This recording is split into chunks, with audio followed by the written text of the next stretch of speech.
अस्सलाम वालेकुम औज़ुबिल्लाहि मिनश्शैतानिर्रजीम बिस्मिल्लाहिर्रहमानिर्रहीम।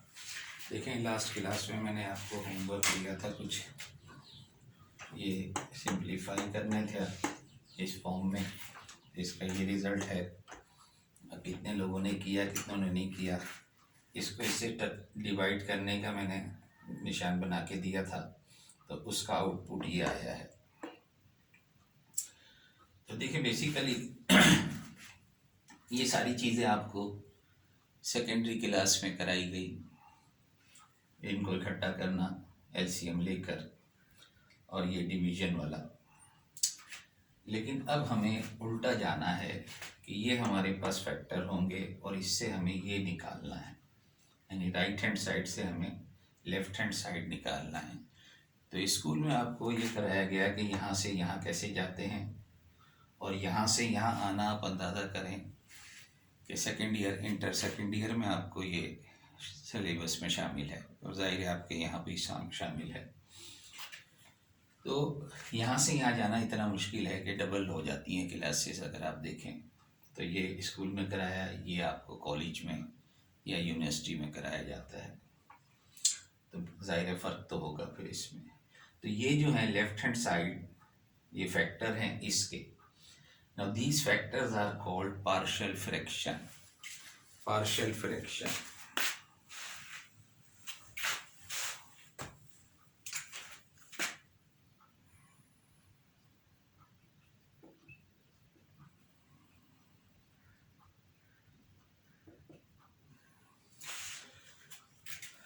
तो यही कहते हैं आपके left hand side of these equations are called partial fraction of right hand side. ये तो नहीं था, पहले 3 में है ये, इसका तो अभी पार्शियल फ्रैक्शन बनाना है हमें। अच्छा, अब यहाँ पर देखें, जो सबसे पहली चीज़ जो देखी जाती है पार्शियल फ्रैक्शन बनाते वक्त, वो ये देखी जाती है कि आप देखें कि ये जो मैंने आपको होमवर्क दिया था, वो इसीलिए दिया था कि आपको कुछ आउटपुट आएगा तो उसमें कुछ हम दिखाएंगे आपको। आप देखें कि यहाँ पर पहले वाले में degree of numerator is less than the degree of denominator. Second में degree of numerator and degree of denominator are equal, और थर्ड में degree of numerator is greater than degree of denominator. तो आप देखें कि फ़र्क क्या है। जब डिग्री इसकी लेस है, न्यूमिनेटर की डिग्री डिनोमिनेटर से लेस है, तो यहाँ पर 2 फैक्टर हैं जिनके डिनोमिनेटर में स्टेटमेंट मौजूद है। लेकिन यहाँ आप देखें, जब दोनों इक्वल हैं तो एक अलग से फैक्टर मौजूद है जिसका डिनोमिनेटर में समझो 1 है। बाकी 2 फैक्टर जो हैं अलजेब्रिक फंक्शन, वो यहाँ मौजूद हैं। लेकिन ये कब है? जब डिग्री दोनों की इक्वल है। और जब डिग्री ज़्यादा है, जब डिग्री जो है न्यूमिनेटर की डिग्री डिनोमिनेटर से ज़्यादा है, तो आप देख रहे हैं कि जितनी डिग्री ज़्यादा है इतने का एक स्टेटमेंट आपके पास आया है। इस पॉलिनोमियल का पूरा पॉलिनोमियल आया है ऑफ डिग्री 1, क्योंकि इन दोनों का डिफरेंस जो है 1 डिग्री है। तो आउटपुट में आपके पास ये आया है। इसी तरह से ये जो मैंने करने को दिया था वो इसीलिए कि आप देखें कि जब आप डिवाइड करेंगे इसको, तो ये एक अलग से फैक्टर आएगा और एक दूसरा फैक्टर ही आया है, जिसके अब हमें पार्शियल फ्रैक्शन बनाने होंगे। तो ये वो फैक्टर हैं जो हमने डिवीजन से निकलते हैं। तो इन दोनों में भी जब आप वापस जाएंगे तो डिवाइड करोगे तो ये 3 आ जाएगा। इसी तरह से जब इसे डिवाइड करोगे तो 2x प्लस समथिंग आ जाएगा। डिवाइड करेंगे तो फिर एक फैक्टर ऐसा आ जाएगा जिसमें न्यूमिनेटर की डिग्री लेस है डिनोमिनेटर से। तो उस वक्त तक आपको डिवाइड करना होगा जब तक कि आपके पास डिवीजन रुक ना जाए, न्यूमिनेटर की डिग्री कम ना हो जाए। तो सबसे पहला काम तो आपको पार्शियल फ्रैक्शन बनाते वक्त ये देखना होगा कि डिग्री का फ़र्क क्या है इनके दरमियान। तो ये केसेस हैं हमारे पास, 4 मुख्तलिफ केसेस होते हैं, लेकिन आपकी बुक में चूँकि 3 ही डिस्कस किए गए हैं, इसलिए हम 3 डिस्कस करेंगे। तो आज जाएंगे 1 या 2 कोशिश करेंगे 2 हो जाएं। तो ये है सूरत हाल कि सबसे पहले स्टेप 1 में आपको डिग्री का फ़र्क देखना है। अगर डिग्री ज़्यादा है तो आपको डिवाइड करके ये पार्ट बना लेना है और फिर उससे आगे चलना है। तो उसके बाद फिर केसेस शुरू होते हैं। तो केस 1 में if all factors of denominator are linear and unequal, if all factors are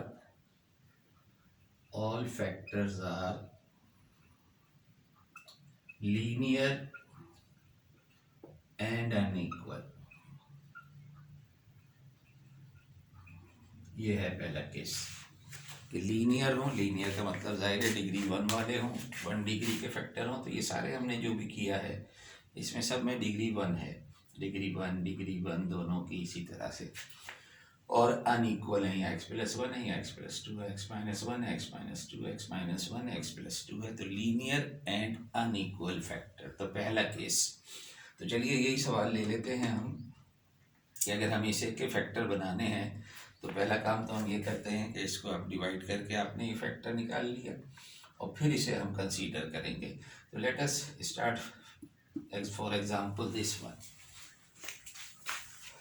Make the partial fraction of example 1 4x cube minus 2x square plus 7x minus 5 upon 2x square minus 3x plus 1, जिसको आपने divide किया और ये बना लिया।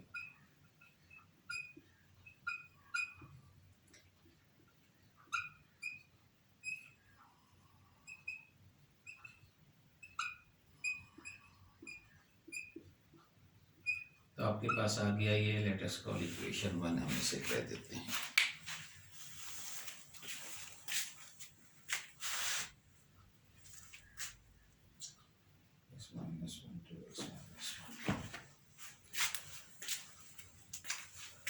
अब इसको अलग से कंसीडर कर लो। Consider 11x minus 7 upon 2x square minus 3x plus 1। पहले तो आप डिनोमिनेटर को फैक्टर बना के लिख लें। तो डिनोमिनेटर के फैक्टर आपके पास हैं x-1 एंड 2x-1।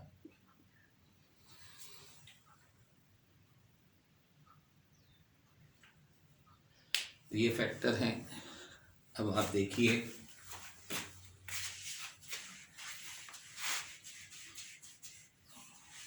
कि ये हमें मालूम है कि डिनोमिनेटर में दो फैक्टर हैं, लीनियर हैं एंड अनइक्वल हैं।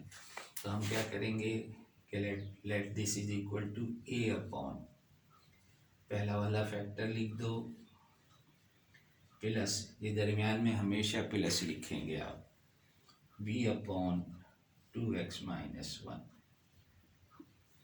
Late me call equation 2। where this a and b are arbitrary constants, बस इनकी वैल्यू मालूम करनी है और यहाँ पुट कर देना है, ये फैक्टर बन जाएंगे। तो मेन काम जो है वो अब हमें ये a और b की वैल्यूज़ हासिल करना है। तो इसके ये फैक्टर्स हमारे पास आ जाएंगे। तो पहला केस है, सबसे ज़्यादा आसान होता है जब फर्स्ट होता है जो। तो अब आप क्या करें कि थ्रू आउट एलसीएम हमेशा यही आएगा, इन दोनों का एलसीएम हमेशा ही आएगा जो गिवन होगा आपको। तो उससे मल्टीप्लाई कर दें थ्रू आउट, तो जाहिर है एक फैक्टर कैंसिल हो जाएगा, एक फैक्टर रह जाएगा। दो फैक्टर हैं, दो से ज़्यादा होंगे तो एक फैक्टर कैंसिल होगा, दो रह जाएंगे अगर दो से ज़्यादा होते हैं तो मल्टीप्लाई कर दें थ्रू आउट बाई एलसीएम। तो लेफ्ट हैंड साइड पे आपके पास 11x-7 बचेगा और यहाँ पर राइट हैंड साइड में आपके पास a के साथ 2x-1 आ जाएगा और b के साथ x-1 आ जाएगा। Late me call equation 3।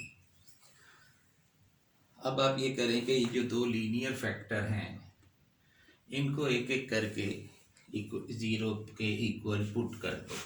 Put x-1 is equal to 0, that is x is equal to 1 in equation 3। तो जब आप x इज इक्वल टू 1 इसमें पुट करेंगे तो जाहिर है ये पूरी टर्म तो ज़ीरो हो जाएगी। यहाँ पर जब x is equal to 1 put करोगे तो ये आ जाएगा 11 इंटू 1 माइनस 7 और a के साथ आ जाएगा 2 इंटू 1 माइनस 1 और ये फैक्टर ज़ीरो हो जाएगा। तो यहाँ से आपके पास आया 4 और यहाँ से आपके पास आ गया a। तो इस तरह से a की वैल्यू आपके पास हासिल हो गई।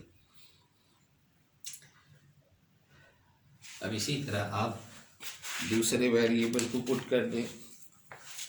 दूसरा फैक्टर जो है वो है put 2x minus 1 is equal to 0। This implies x is equal to half in equation 3। तो इक्वेशन 3 आपके पास जब 3 में आप x की जगह पे हाफ पुट करोगे तो 11 इंटू हाफ माइनस 7। अब जब इसको ज़ीरो पुट कर दिया आपने 2x माइनस 1 को तो ये फैक्टर ज़ीरो हो गया b half minus x minus 1। तो from here we have 11 upon 2 minus 7 और यहाँ पर 1 अपॉन 2 नेगेटिव 1 अपॉन 2b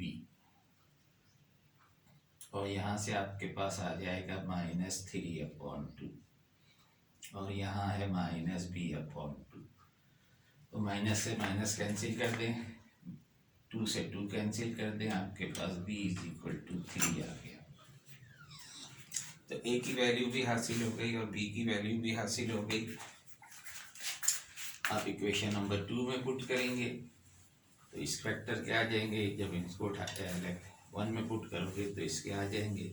तो देयरफॉर मैं डायरेक्ट लिख रहा हूँ, therefore 4x cube minus 2x square plus 7x minus 5 upon 2x square minus 3x plus 1। ये फैक्टर आप पहले निकाल चुके हो, 2x प्लस 1 2x प्लस 2 और इसके फैक्टर बन के ये आ गए आपके पास। a आपके पास है 4 plus 4 upon x minus 1 and plus 3 upon 2x minus 1 is the answer. अच्छा, ये तो अभी हमने आपको पार्शियल फ्रैक्शन बनाना सिखाया है। उसके बाद यह है कि इसका जब इंटीग्रेशन आएगा तो फिर हम बुक में चलेंगे कि बुक में देखते हैं तो इंटीग्रेशन इसका कैसे करना है। जाहिर है अब इसका इंटीग्रल का मतलब है इन सब का इंटीग्रल लेना होगा आपको, तो वो आसान सा इंटीग्रल रह जाता है। फिर तो असल मेन काम जो है वो पार्शियल फ्रैक्शन बनाना है। तो ये केस 1 था, केस 2 भी डिस्कस कर लेते हैं, फिर हम बुक की तरफ चलेंगे। केस 3 इंशाल्लाह फिर नेक्स्ट क्लास में करेंगे।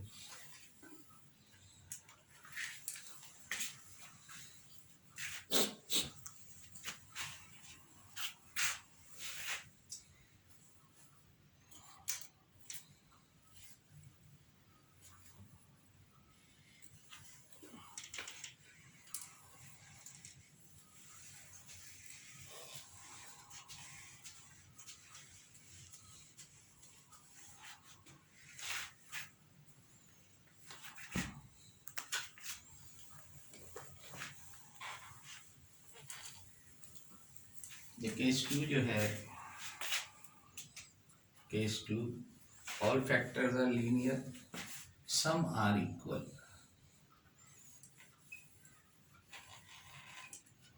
ज़रूरी नहीं है कि सारे के सारे इक्वल हों, लेकिन अगर 2 हैं तो फिर तो जाहिर है सारे इक्वल होंगे, दोनों इक्वल होंगे तो हम यही कह सकते हैं कि सारे इक्वल हैं। लेकिन अगर 3 हो तो उनमें से अगर 2 इक्वल हों और एक जो है वो अनइक्वल हो। तो मैं बुक का ही ले लेता हूँ सवाल यहाँ पर।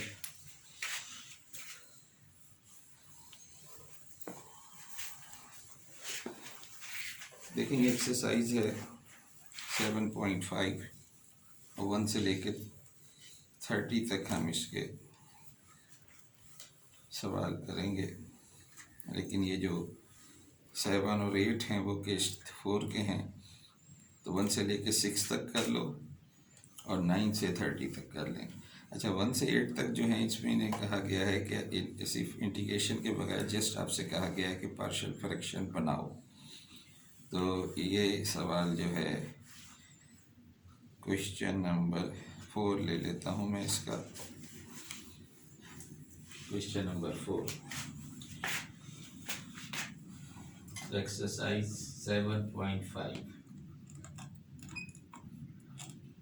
पेज नंबर है 521। Question number 4 x square upon x plus 2 whole cube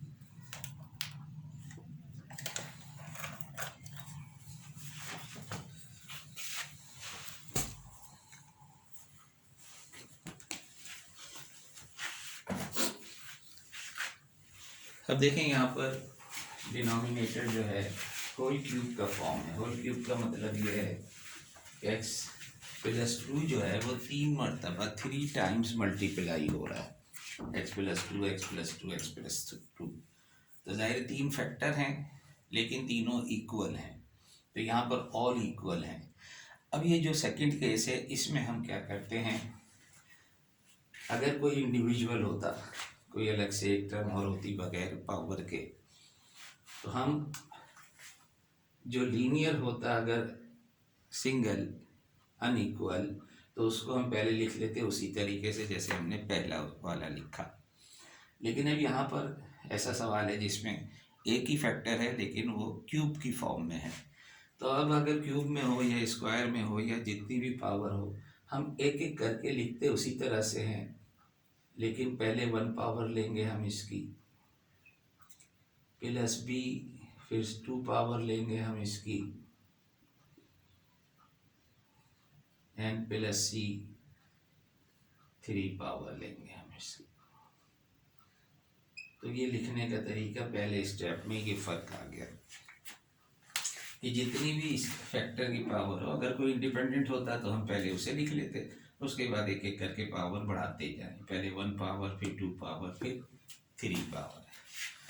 उसके बाद वही काम करना है सेकंड स्टेप कि आप थ्रू आउट एलसीएम से मल्टीप्लाई कर दें। देखें यहाँ इसका सबका एलसीएम जो है ना वो यही होगा, जो यहाँ है जो ओरिजिनल है डिनोमिनेटर वही सबका हमेशा वही एलसीएम होगा। तो इससे थ्रू आउट मल्टीप्लाई कर दें।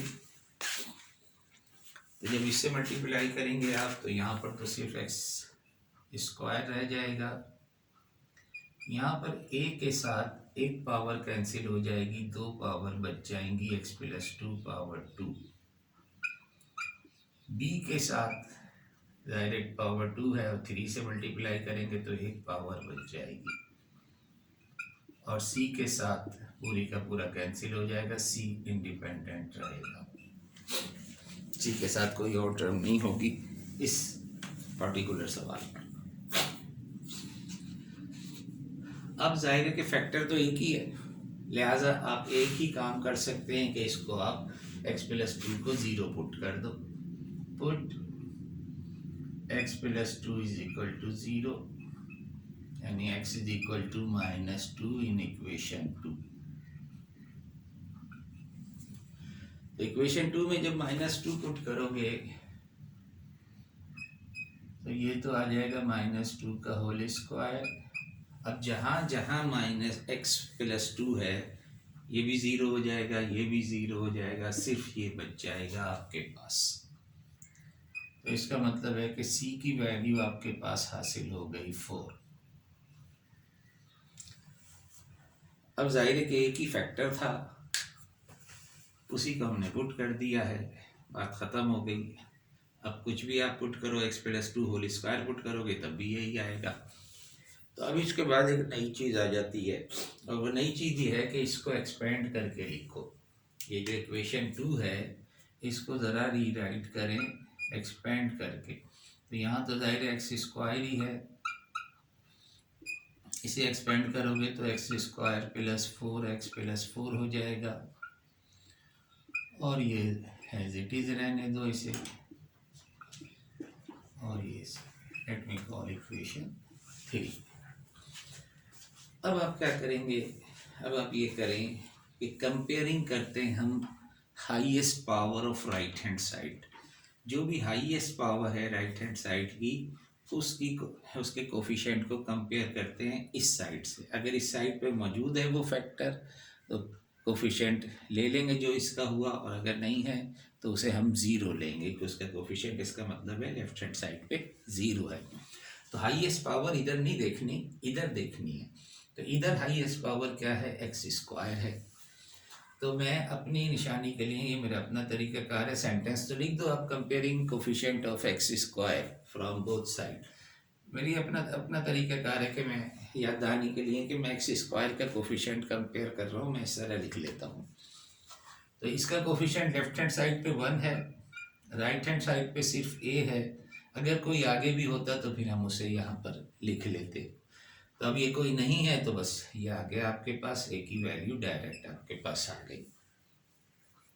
इसी तरह से जब आपने हाईएस्ट पावर कंपेयर कर ली है, अब उससे 1 डिग्री कम की करो। तो जाहिर है यहाँ हाईएस्ट पावर एक्स स्क्वायर थी, तो अब एक्स की कंपेयर कर लो। तो इधर एक्स नहीं है तो ज़ीरो आ जाएगा।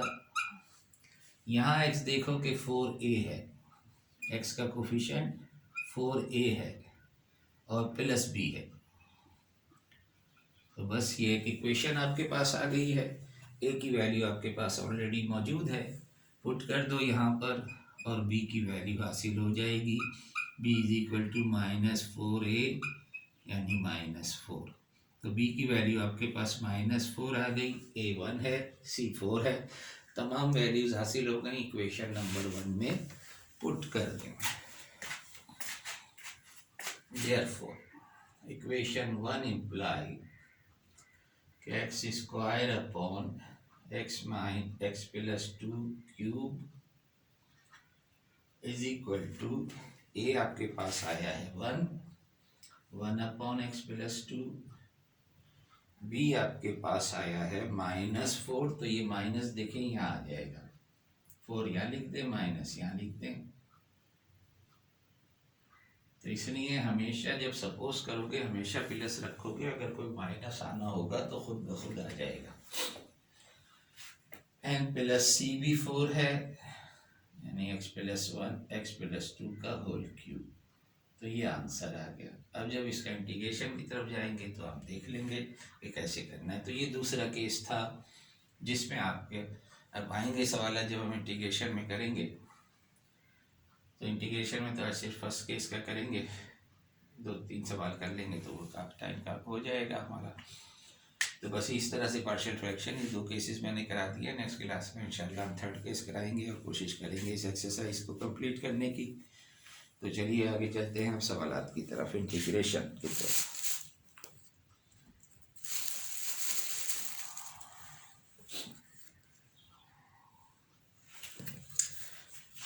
क्वेश्चन नंबर 9 से जो है सवाल शुरू हो रहे हैं इंटीग्रेशन के। तो क्वेश्चन नंबर 9,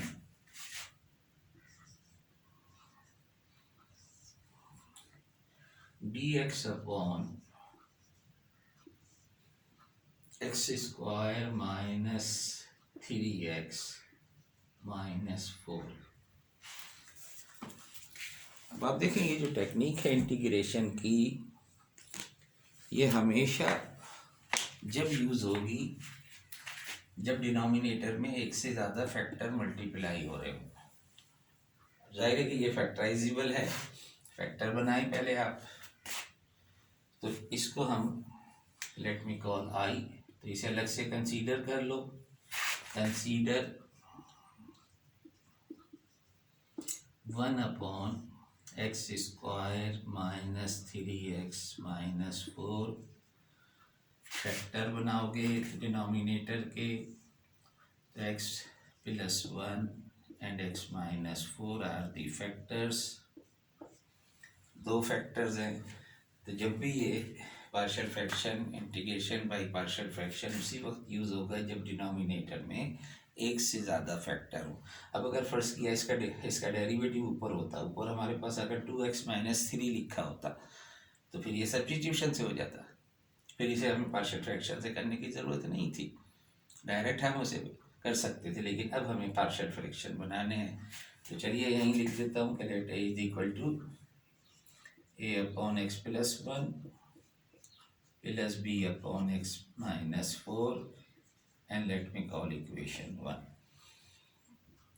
एलसीएम से मल्टीप्लाई कर दो तो लेफ्ट हैंड साइड पे आपके पास 1 है, राइट हैंड साइड पे a के साथ आ जाएगा x-4 और b के साथ आ जाएगा x+1।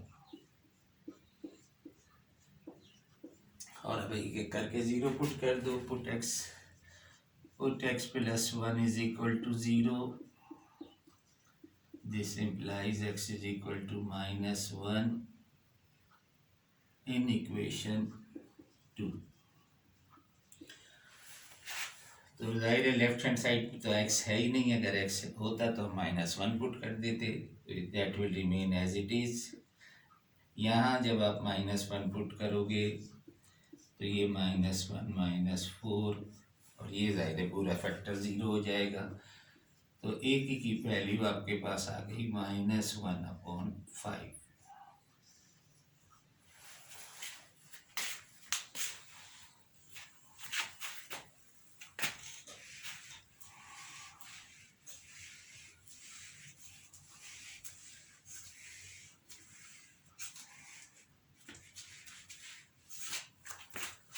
एक की वैल्यू हासिल हो गई। अब दूसरे फैक्टर को 0 पुट कर दो। Now put x-4 is equal to 0, that is x is equal to 4 in equation 2